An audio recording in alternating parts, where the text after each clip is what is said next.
ahora vamos a proyectar toda la pantalla. Ya, muy bien. Entonces, ahora voy a subir el PPT y debiera verse grande y no chiquitito porque va a ocupar toda la pantalla. Entonces, estábamos aquí, yo la vez pasada cuando lo conversamos, les decía que cuando pensábamos en una clase, porque finalmente la planificación es el guión, la estructura de la clase. Usted no piensa en la planificación, usted piensa en la clase y la clase la plasma en una planificación que puede tener, tal como yo les he dicho, y nunca permitan que les digan lo contrario, que formas de planificar hay tantas como proyectos educativos existen y como profesores hay. Sí hay algunas convenciones que son consensos a los que se llegan, que una planificación debiera reflejar al menos estos tres momentos. ¿Qué voy a hacer al comienzo? ¿Qué voy a hacer en el desarrollo? ¿Y qué voy a hacer en el cierre? Esas son algunas convenciones.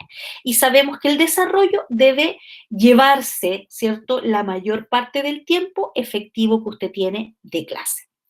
Y habíamos dicho aquí, eso que yo les estoy mostrando, habíamos dicho también que todo esto que ustedes ven aquí son cosas que nosotros debiéramos pensar cuando estamos pensando en esta clase, valga la redundancia. ¿Cuál va a ser la meta? ¿Qué fases va a tener mi clase y qué tiempo va a tener cada fase? ¿Qué acciones pedagógicas yo voy a desarrollar? Voy a andamiar, voy a modelar, voy a hacer una actividad, ¿cierto?, de inicio así potente que me sirva para lo que viene. ¿Cómo voy a trabajar con los saberes previos? Y conversamos harto acerca de los saberes previos que tienen los estudiantes, sobre todo a la edad que ustedes los van a recibir, muchos de ellos preadolescentes, adolescentes, ¿cierto? Incluso cuando uno es profe joven, como lo van a hacer ustedes, uno tiene una diferencia de edad súper chiquitita con los estudiantes. O sea, si usted empieza a ejercer a los 22 años y tiene alumnos de 18 en la sala, básicamente, ¿cierto?, usted y ellos están en una misma, en un mismo contexto cultural. Y eso implica que ellos tienen tantos saberes previos como usted mismo los tiene. Y eso nunca hay que olvidarlo. Y que esos saberes previos responden a varias cosas, a el contexto sociocultural donde ellos se mueven, a las lecturas que han hecho, a la música que han escuchado, a las personas con las que se han relacionado, todo lo que es la vida con la que los chiquillos llegan al colegio. Y pusimos especial énfasis en las interacciones y en estas ayudas cálidas y frías, que eran, ¿cierto?, de las que hablaba el texto que yo les dejé de lectura. El tema de la metacognición, cómo hago que el procedimiento cognitivo, ¿cierto?, quede a la vista del estudiante, a la vista. ¿Qué estrategias de evaluación formativa voy a emplear? No es mi tema evaluación, pero cualquier profesor debiera, o sea, no es mi tema enseñárselos o discutir con ustedes eso, pero es tema de cualquier profesor, lo mismo que los indicadores de evaluación. Y yo les comenté entonces en su minuto que esto se evalúa en el portafolio que los profesores deben desarrollar a propósito de la carrera docente, ¿ya?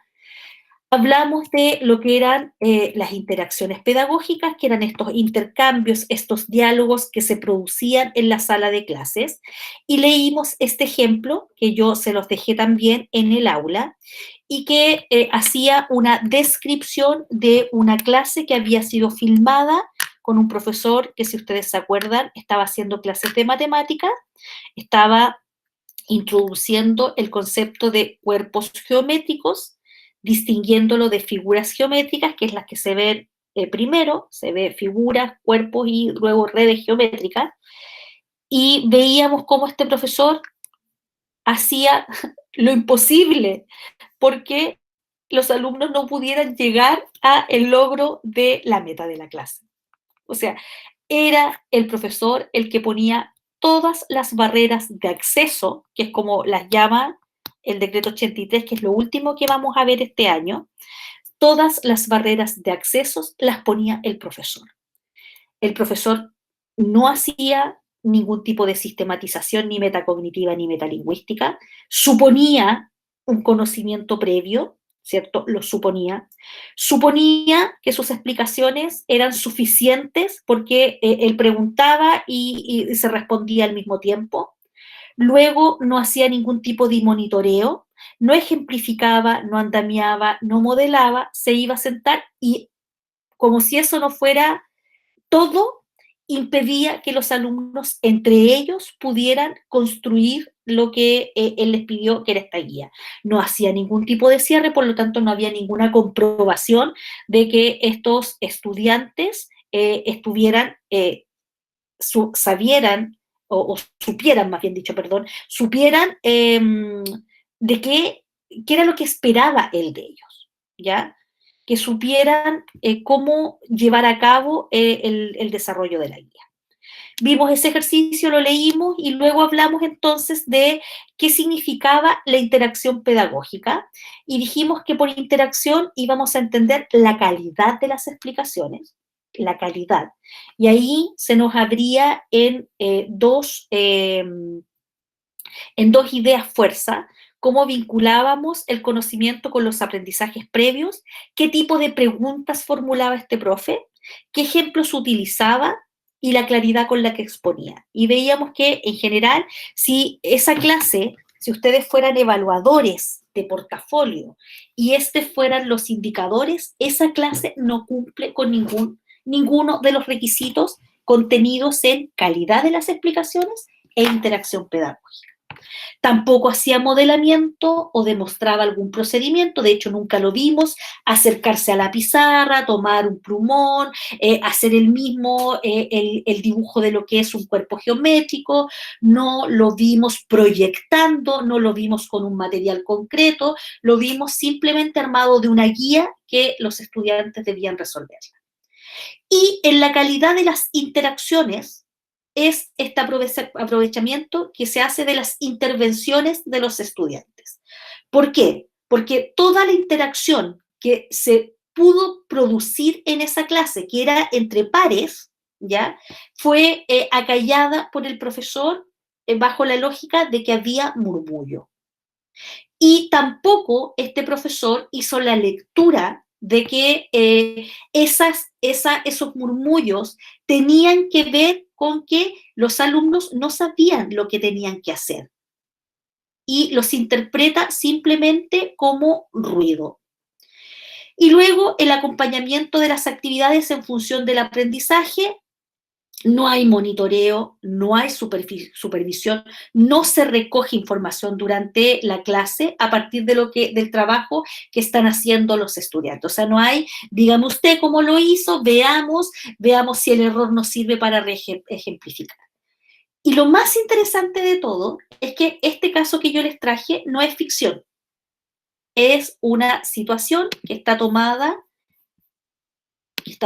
¿cierto?, de un contexto donde efectivamente esta clase ocurrió.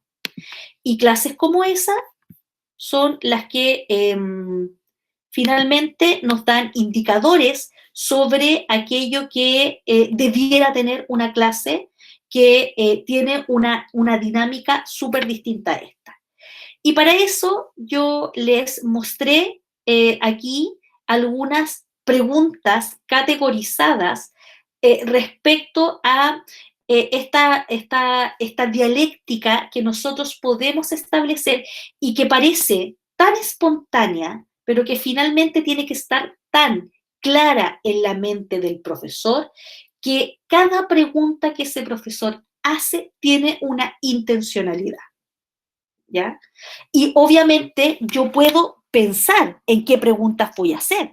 Y hay otras que las voy a ir elaborando en la medida que la clase se va desarrollando. O sea, el profesor tampoco es un robot que tiene un guión así como de animador de viña, ¿cierto? Que lo lee a pie juntilla y casi se lo aprende de memoria. El profesor va construyendo también la clase en la medida en que los estudiantes van haciendo las cosas que él ha planificado. No obstante, todas las preguntas que él potencialmente pueda llegar a hacer tienen que ver con esto que está aquí, ¿ya? Preguntas que incentiven la participación. recordemos conocimiento previo, preguntemos si las instrucciones han quedado claras, preguntémosle si todavía tienen dudas, digámosle a un estudiante si le puede explicar a otro lo que éste está preguntando, preguntas de desafío y preguntas para activar la participación. Y en ese enlace hicimos el ejercicio, si ustedes recuerdan, donde yo les ponía situaciones de la asignatura de lengua y literatura, eran en su mayoría, y ustedes me iban diciendo a qué tipo de preguntas o qué categoría de preguntas, ¿cierto?, era aquella. Y hasta ahí llegamos ese día. Luego yo les señalé que habían preguntas que también se podían planificar previamente para incentivar la elaboración, ¿ya? Y aquí ustedes ven una tabla, que esta es una tabla sistematizada por la gente que trabaja evaluando, ¿cierto?, desde el Ministerio de Educación o CPIP, que trabaja haciendo evaluación de estas cosas que van sucediendo en el aula. Por ejemplo, preguntas para interpretación, para indagación y exploración. ¿Qué emociones creen ustedes que se conectan con el video que vimos? Preguntas por juicio, opinión, preferencia o postura personal de los estudiantes. Si ustedes se fijan, implican elaborar. El estudiante tiene que elaborar una respuesta, construir un argumento, y aquí hay ejemplos. Dirigiéndose a un estudiante, docente pregunta, ¿y qué piensas tú sobre esta afirmación? Nunca estarás satisfecho con lo que tienes. Filosofía, tercero medio. Son preguntas que también se han recogido de experiencias de análisis de clase, ¿ya? Acá, preguntas sobre temas valóricos. ¿Qué le parece la actitud de Patita? ¿Por qué se burlaron? ¿Burlarse de la apariencia física está bien? Lenguaje tercero básico, ¿ya? Elaboran temas valóricos que permiten también que el estudiante deba necesariamente construir una respuesta. Preguntas de relevancia. Docente les pregunta, ¿en la industria es importante saber la velocidad de reacción? ¿Qué el contenido? Entonces, cuando yo pienso en mi clase, lo pienso así, pues. Digo, ya, aquí a los chiquillos les voy a preguntar tal o cual cosa. Y aquí, si ustedes se fijan, miren, esto es muy interesante, porque esto es relativo a un texto que yo les dejé también. Esto es un protocolo de observación de clases que está tomado ahí de Payés, Olave y Lezama. Miren, no lo puedo agrandar en realidad. No lo puedo agrandar más.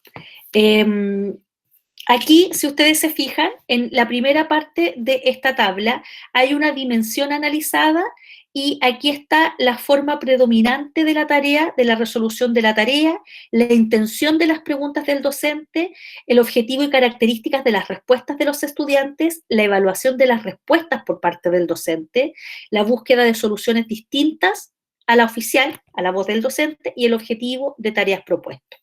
Y según esto, todas las interacciones que los docentes establecen en la sala de clases se pueden agrupar en dos patrones. Un patrón se llama extractivo de embudo o embudo y el otro de discusión focalización. Por ejemplo, interacción de las preguntas del docente.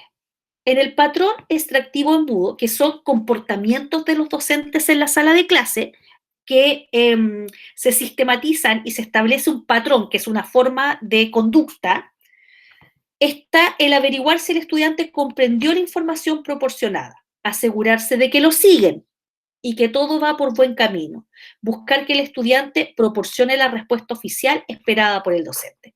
Aquí yo me veo absolutamente reflejada porque es a lo más que puedo llegar con este tipo de interacción, que es a través de pantalla. ¿Ya? Digo, ¿está claro? Es lo que hacemos los profes en modalidad online. Pues, ¿está claro? ¿Alguien tiene alguna duda? Porque finalmente, ¿cierto? El preguntar uno a uno o el usar otra estrategia puede ser complicado para ustedes. En cambio, en el patrón de discusión-focalización, implica establecer un diálogo, indagar qué está pensando el estudiante cuando le da su respuesta en relación al significado que atribuye al concepto o cuestión tratada.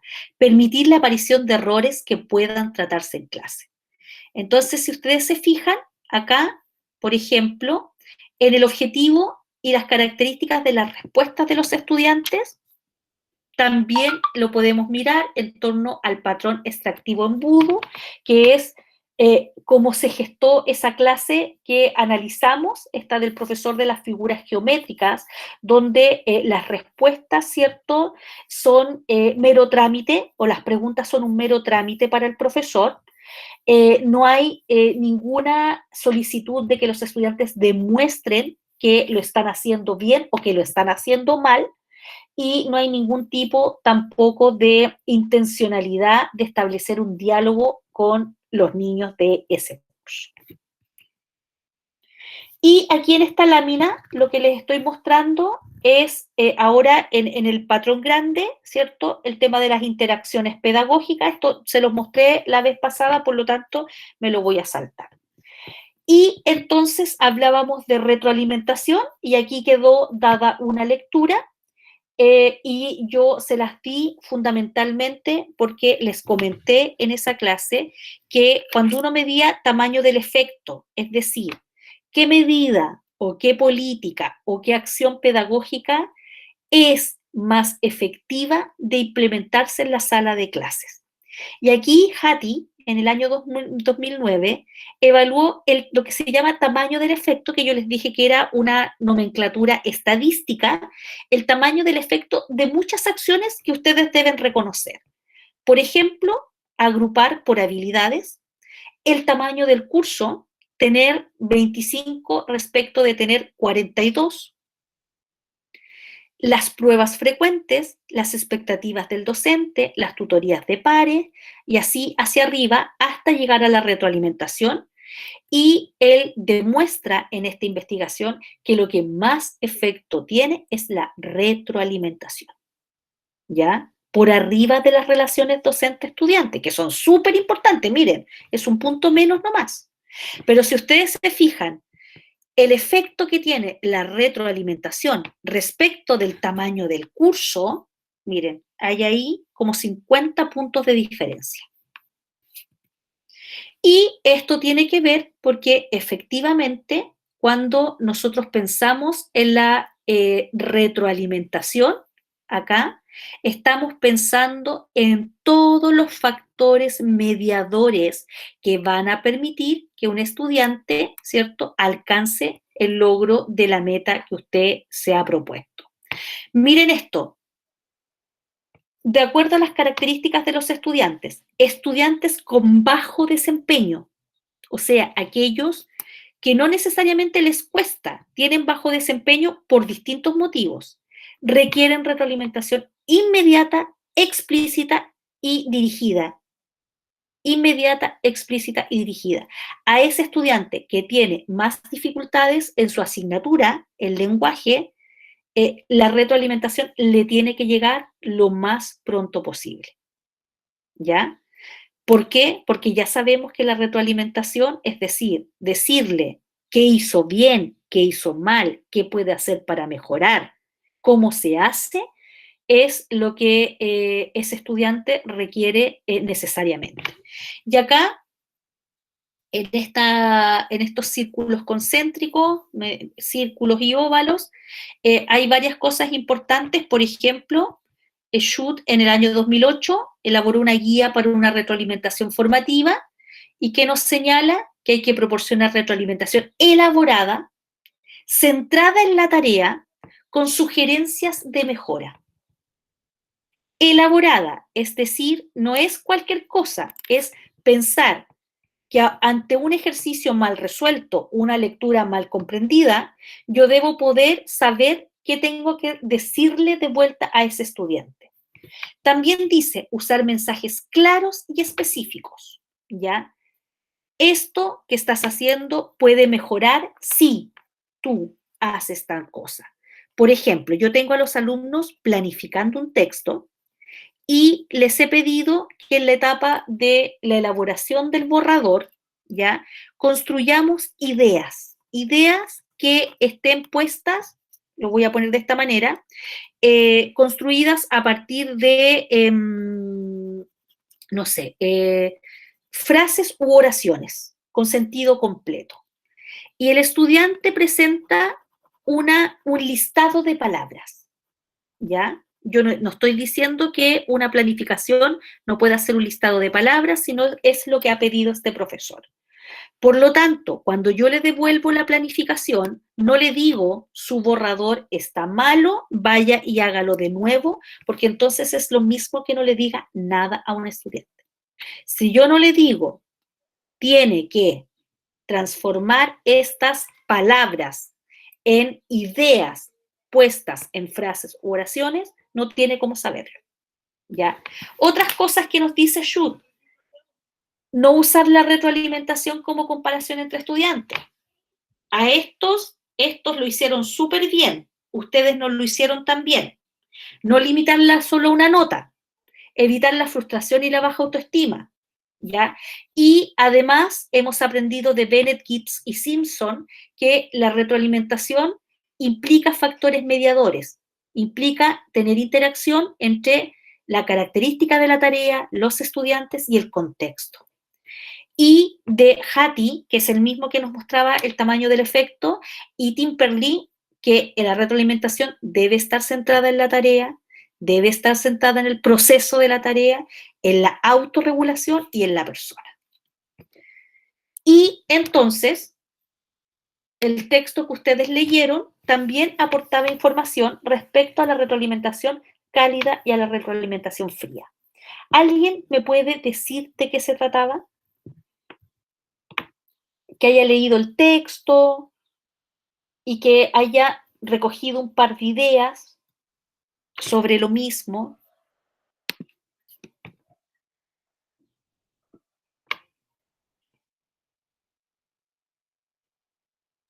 ¿Pudieron leer el texto, primero que todo? No es un texto difícil, es un texto bastante amable, súper útil para un profesor y que tenía que ver con establecer estos patrones de que hay actividades cognitivas que son denominados procesos fríos y hay ciertas actividades que son motivacionales, que son denominadas procesos cálidos. ¿Ya leyeron eso o no? Porque va a ser súper importante que puedan hacer esa lectura que hace el distingo entre tipos de retroalimentación, dependiendo si estamos trabajando con procesos fríos o procesos cálidos. Y entonces lo que hace no es decir que cálido es mejor que frío, sino que cuando nosotros retroalimentamos, a veces lo hacemos al proceso cognitivo en sí mismo. Cuando yo estoy, no sé, viendo con los estudiantes algún tema, lo voy a poner como en manejo de la lengua para que quede bien redondito el ejemplo. Cuando yo estoy trabajando con los estudiantes de sexto básico, el uso de participios irregulares, porque eso está así de específico en un objetivo de aprendizaje de sexto básico, y propone que trabajemos con ellos el concepto de participio irregular, ¿ya? Que es como impreso e imprimido, ¿ya? Ustedes saben que no se privilegia el impreso, revuelto o revolvido, freído o frito. Entonces hay un participio regular y hay un participio irregular.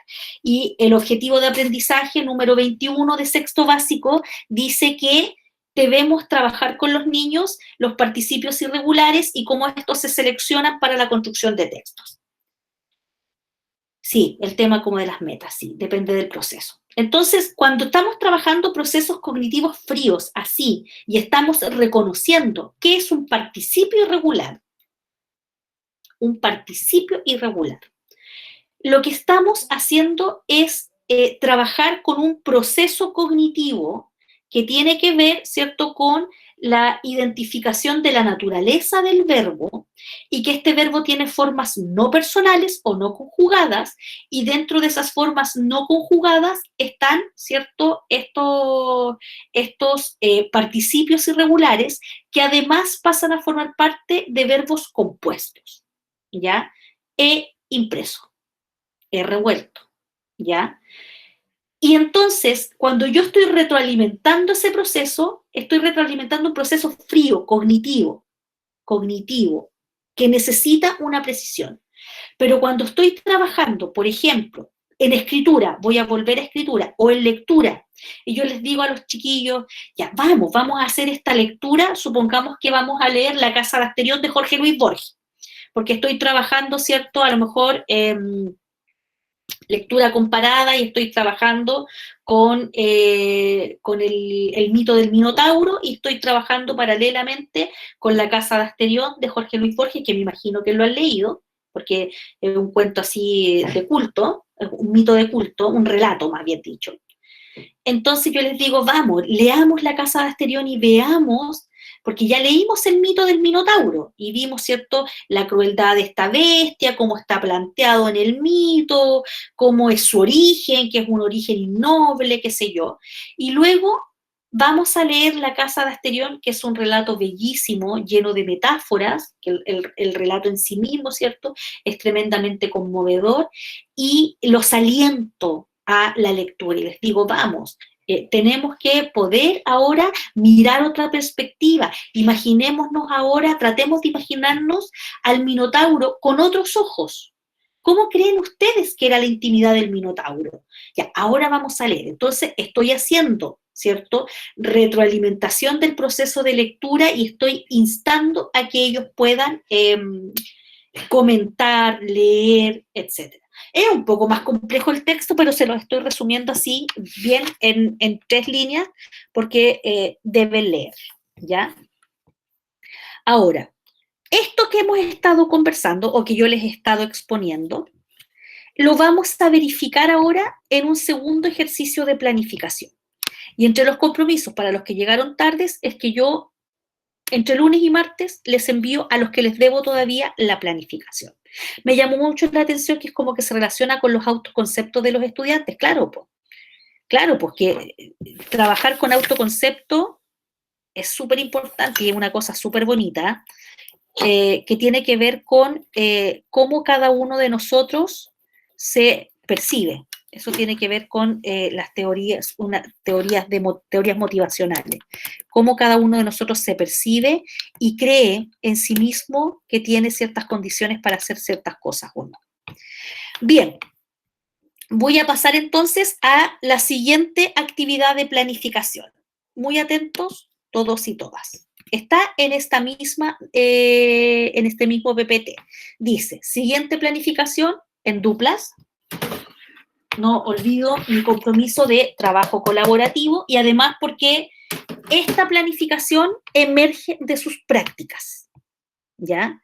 Yo sé que las prácticas son atípicas en este proceso, pero me imagino que desde su coordinación de práctica o desde el colegio, ¿cierto?, le habrán solicitado que al menos pongan un esquema a aquello que va a desarrollar.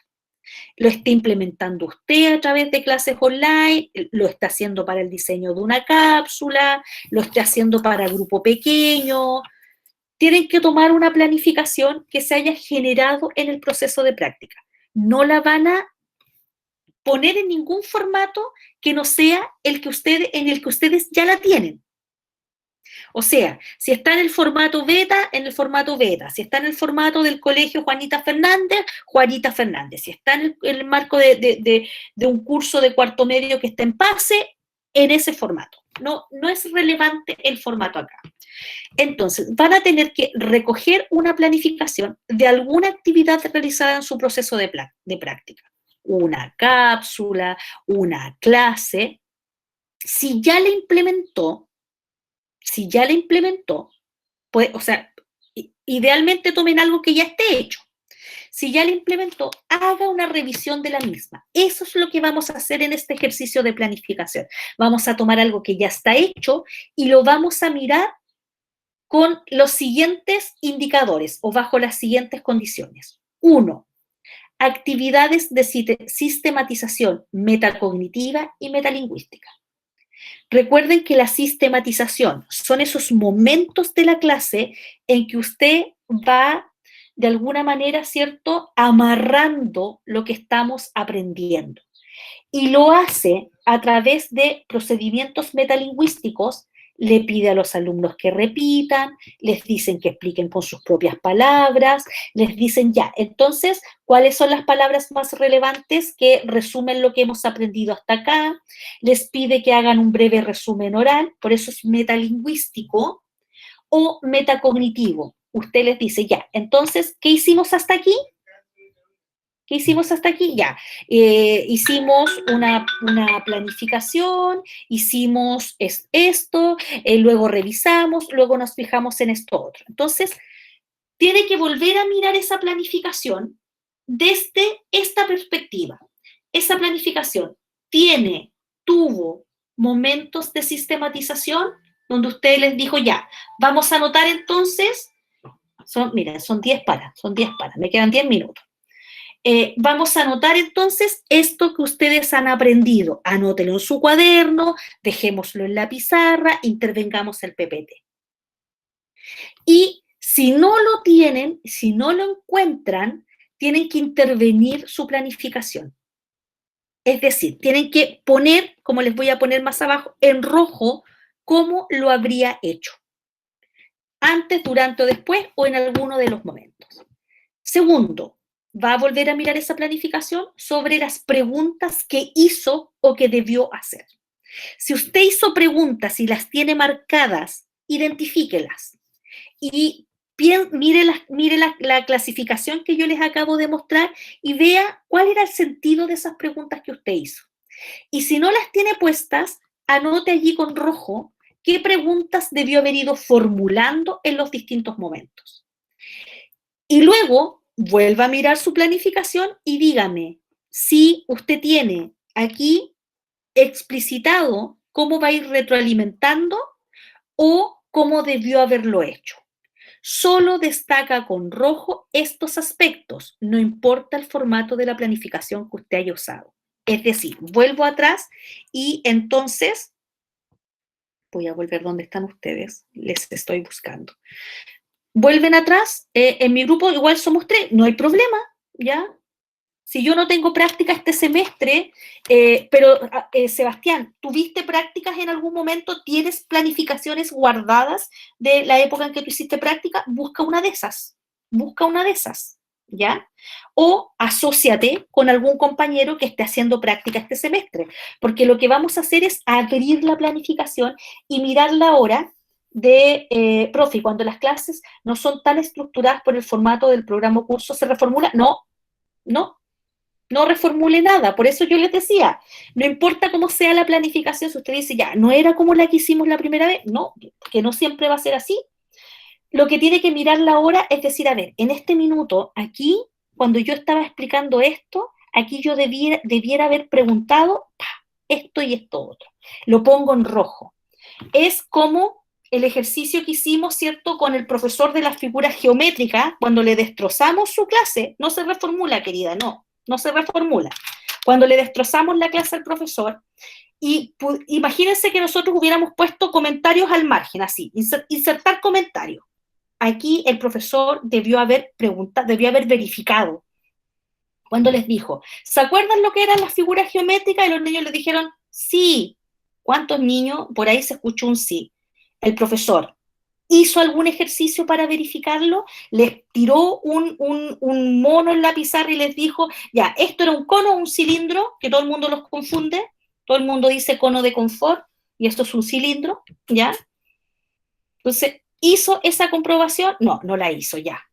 Entonces, aquí el profesor o aquí debió haber pasado tal cosa. No reformulen nada, simplemente intervengan la planificación diciendo las cosas que deberían haber ocurrido ahora que usted sabe que la calidad de las explicaciones, la calidad de las preguntas, la retroalimentación y la sistematización son cruciales para una clase. Preguntas. Me quedan 8 minutos. En parejas, con las mismas parejas que están haciendo práctica, si, como en el caso de el Sebastián, no tiene práctica este semestre, no haga una planificación desde cero, busque una que usted mismo haya hecho en sus vidas pasadas, ¿cierto? O, Sebastián, también te puedes asociar con alguna compañera o algún compañero o alguien que está haciendo práctica y puedes hacer el análisis, porque lo que estamos haciendo es el análisis de las planificaciones y decir, a ver, aquí no hay ninguno de estos mecanismos de sistematización. Es como los que se juntaron conmigo y me decían, ya, cuéntame de tu antes de la clase. Y hacían esto, esto y esto otro, y yo le decía, ya, ¿y qué haces con esa información? ¿La escribiste, la anotaron, hicieron un esquema, tienen un organizador gráfico, o fueron preguntas al aire? ¿Ya? Ahí necesitas tú una herramienta de sistematización. Ya, anotemos estos 3 conceptos súper relevantes que ustedes dijeron y los ponemos en la pizarra, los ponemos en el PPT, los ponemos en un papelógrafo. Que hay ideas súper buenas, carteles alfabetizadores, que son súper efectivos. Cuando decimos cómo es un ensayo, ya dijimos un ensayo es así, un ensayo es así, y eso construimos un cartel alfabetizador del ensayo y lo dejamos. Entonces, las 3 próximas clases vamos a estar trabajando la escritura de un ensayo y vamos a tener allí permanentemente puesta la superestructura de un ensayo, la macroestructura de un ensayo y algunos elementos de microestructura, modalizadores discursivos, etcétera, ¿ya? Entonces, no reformulan, simplemente vuelven a mirar su planificación con estos ojos, los ojos de decir, ¿tenía herramientas de sistematización? Si no hay, decir dónde debieran haber estado. Luego, ¿tengo formuladas preguntas en mi planificación que yo voy a hacer? No, porque como dice la Camila, tiene una planificación que no es tan estructurada. Ya, Camila, ¿dónde tú crees que tus preguntas debieron haber estado? ¿Cuáles debieron haber sido esas preguntas? Luego, retroalimentación. Ya, aquí les estoy pidiendo que hagan, supongamos en el desarrollo de la clase, les estoy pidiendo que no sé, hagan una lectura crítica de un poema, ¿ya?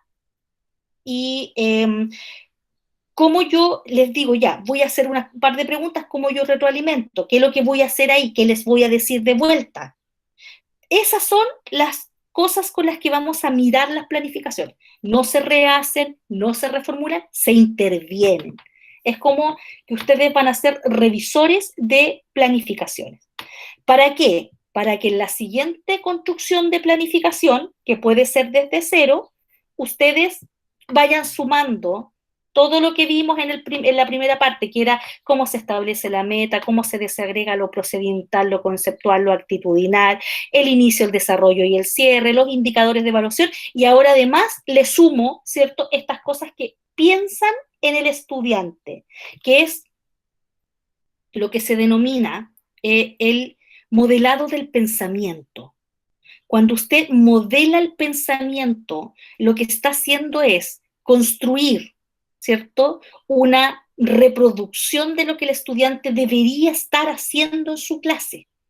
Y entonces eso le permite anticiparse y decir, ya, esta parte está difícil porque les estoy explicando, por ejemplo, lo que es, no sé, no se me ocurre qué cosa puede ser hoy día tan compleja para los estudiantes, pero muchas cosas. Cuando les estoy explicando, voy a usar un ejemplo que probablemente ya no se utiliza en el colegio, que vamos a argumentar, y vamos a argumentar con el modelo de Tullning, tesis, base, garantía, respaldo, que es el mismo con el que ustedes estudiaron en tercero medio, ¿ya? Tesis, base, garantía y respaldo. Cuando llego a las garantías, la tesis está clara, la base está clara. Cuando llego a las garantías y a los respaldos, a los alumnos les queda la crema, porque se les confunden con las bases. ¿Estudiaron con ese modelo en el colegio, en tercero medio? Modelo de Tullning. Tesis, base, garantía y respaldo para la construcción de un texto argumentativo. Y a veces era tesis, base, garantía, respaldo contra tesis. ¿ya? Entonces, cuando llegan a la garantía y al respaldo, les queda la crema a los estudiantes, porque no logran distinguir que la garantía y el respaldo implican dar detalles sobre el argumento, apoyarlo en cifras, en datos, en hechos, qué sé yo. Y que el contraargumento no es la conclusión, sino que es incorporar una situación dialéctica dentro de tu propia argumentación. Ya, me queda un minuto. Ya, listo, gracias, Valentina. Entonces, de aquí al 11, ya ustedes van a tener que trabajar en el 11, el 10 que nos vamos a volver a ver, van a tener que trabajar en esta propuesta de intervención. Yo voy a dejar compromiso cápsula para mostrarles qué es lo que tienen que hacer. Voy a tomar el texto del profe, este que analizamos, o la profe, y lo voy a intervenir con comentarios para modelarle qué es lo que tienen que hacer. Y ustedes van a buscar entonces su planificación, ya la más atesorada o la que sientan que no les haya quedado tan buena o la que ustedes quieran, y la van a intervenir con comentarios. Estamos en grupo, en los grupos en las duplas de práctica, sin ningún problema. ¿Estamos? Sí, profe. Ya, súper. 15:39. Gracias, profe. 15:39. Lo logré, Eh, lo logré. Besos y abrazos para todos. Que sea una súper buena semana la que viene. Chao, profe. Chao. Chao, profe. Gracias, Cuídese. profe. Que esté muy bien. Nos Gracias. vemos, Igual a ustedes. cuídate. Chao. Semana. Gracias, profe. Chao.